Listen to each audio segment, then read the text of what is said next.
Dans un autre village à Patani, on voit déjà des gens qui restent de côté. Maison particulière occupée par simplement une famille.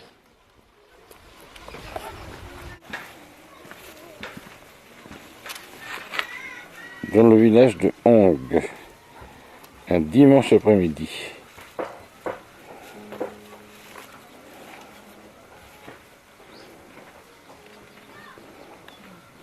Le village de Patani, évidemment.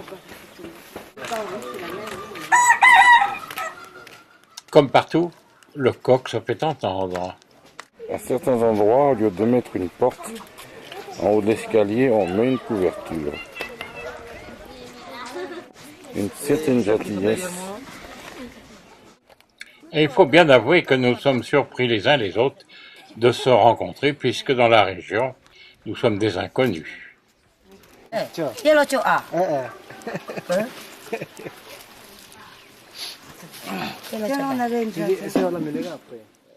Et là, on peut distinguer très bien le tatouage par le milieu et les côtés des narines du nez.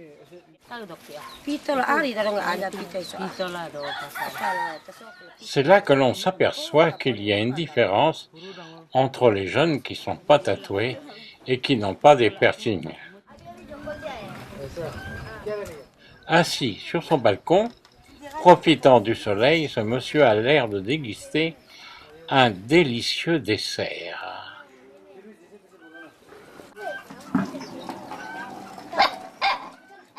Quel âge peut-il avoir avec ce visage aussi buriné?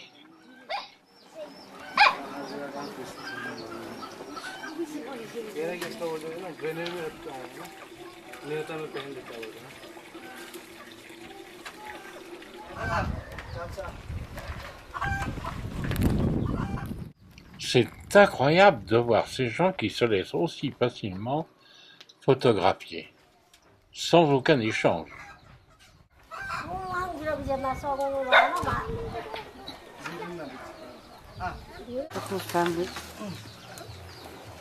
C'est vraiment une ça.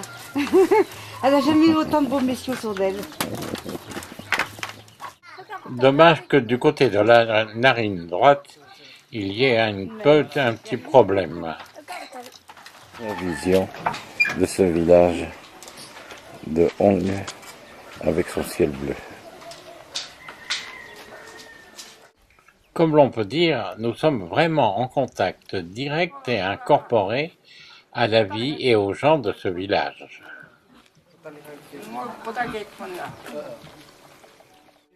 Cet homme âgé semble prendre quelques minutes de repos.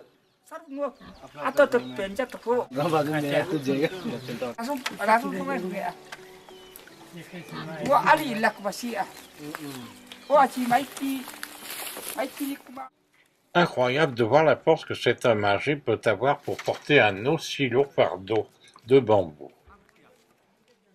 Un personnage.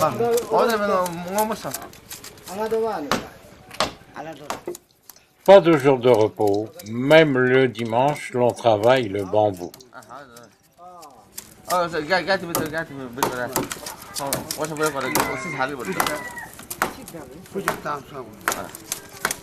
C'est un drôle de travail. Hein.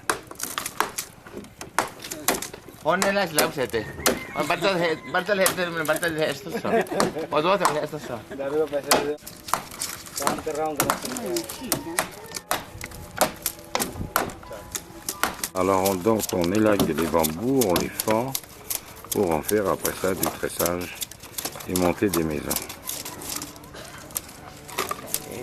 Voilà chef.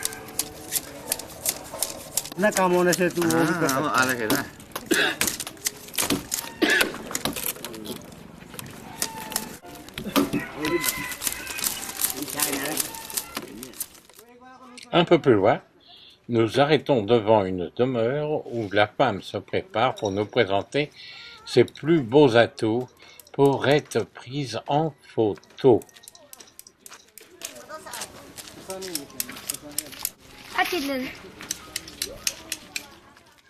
Heureuse et avec le sourire, s'il vous plaît.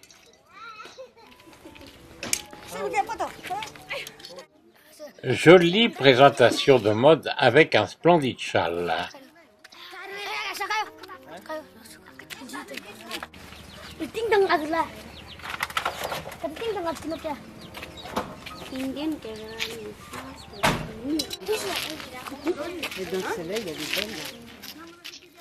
Comme partout sur la planète, les enfants font toujours présence, par curiosité. Voilà. Bye bye.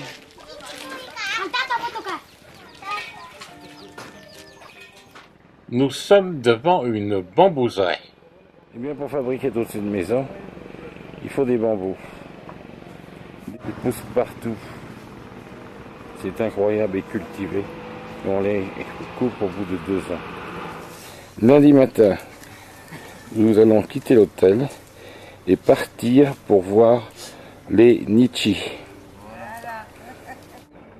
Il est 8h moins le quart ce matin, nous sommes partis aux aurores parce qu'aujourd'hui c'est une longue route pour rejoindre Daporidjo. 170 km, mais il n'y a pas d'autoroute ici, donc il faut un peu de temps pour rejoindre la ville prochaine. Il faut compter 6 heures de voyage en moyenne. Notre arrivée chez les Nietzsche. C'est l'heure du petit déjeuner et tout de suite nous pénétrons à l'intérieur de la maison. Nous y sommes invités évidemment.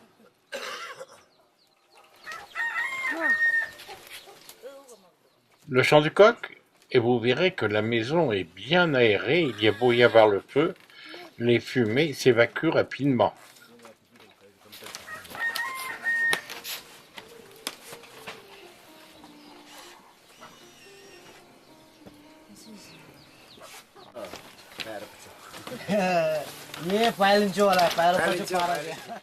Comme je n'utilise pas une lampe d'appoint, c'est pour cela que c'est un peu sombre.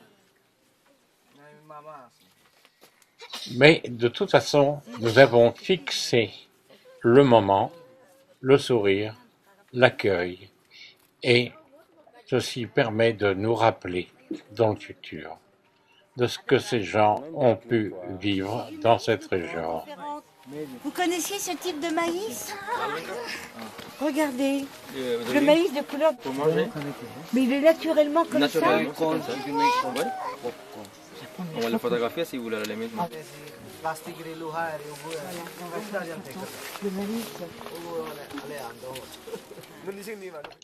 Et toujours les enfants autour de nous. Ici, il n'y a pas de télévision. Ce sont des familles nombreuses.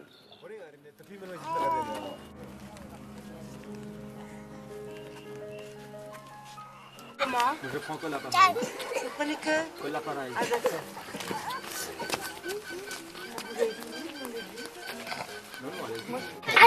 Comment? Je vais demander de rendre. Ah oui. Non, le maïs c'est une nouvelle, je crois. Nos yeux ne seront jamais assez grands ou ouverts pour fixer le souvenir de ces moments extraordinaires.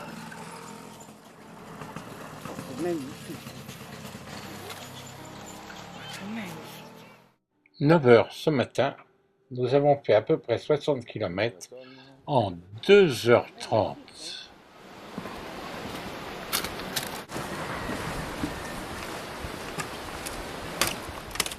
Pour traverser les rivières, nous traversons sur des ponts qui sont loin d'être nos viaducs que nous connaissons en Europe et en France. Ce qui nous permet de constater que vraiment en France, nous sommes gâtés.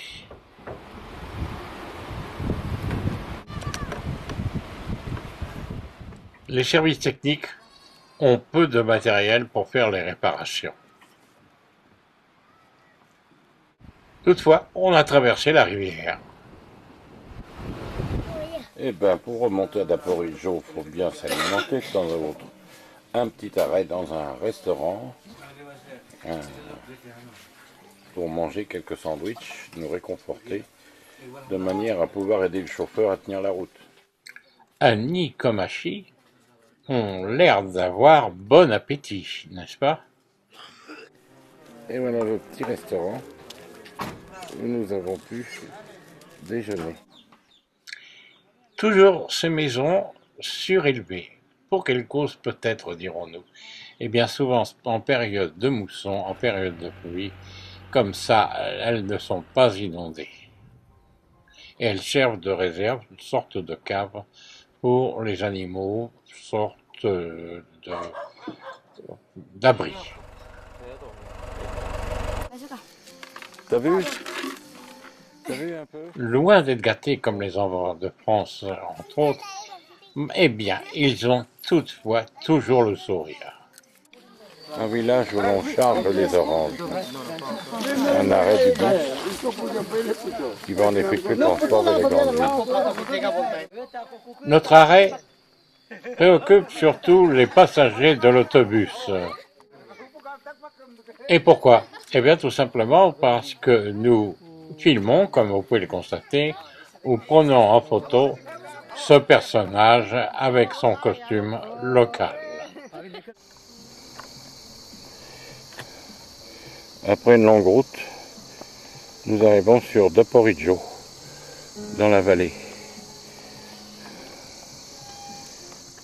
Ce qui nous permet d'avoir une vue plongeante sur l'ensemble d'Aporiggio. Et bien nous sommes presque 9 h du matin et nous allons chez des taguines. Une partie des jeunes maintenant, grosse partie vont à l'école et on est à l'approche du village.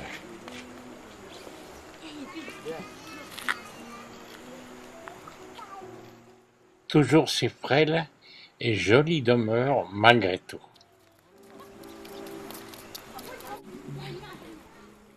Toujours une activité autour de la maison, quelle qu'elle soit. Pénétrons dans une maison de bœuf. Les trophées sont visibles accrochés au mur. En cet endroit, avec les cornes comme nous avons vu précédemment, c'est l'endroit de réception. On voit, disons, de la paille de riz que l'on tape avec les pieds pour récupérer les graines en dessous sur un tapis. Et tout autour, on verra comme un banc de bambou. Et là, voici une coiffe qui permettait de protéger la nuque en cas d'assaut de sabre ou de couteau qui glissait le long du poil. Petite démonstration du chasseur. Nos amis s'apprêtent facilement à nous faire une démonstration avec les boucliers de défense arrière et de devant et au poignet lors de combats antiques. Voilà, séance d'habillage. Vous avez mal, oui, bon, je fais vite. Maîtresse de maison que je revois à nouveau avec son bébé. Yes, voilà, yes. Magnifique. Toutes les personnes que nous rencontrons sont heureuses de nous recevoir et c'est toujours avec le sourire. Malgré tout, le monde moderne a fait ses apparitions de photos en couleur. Nous aussi devant une tombe et en même temps, par-dessus, il y a une planche pour signifier qu'à l'enterrement, on a sacrifié un bœuf.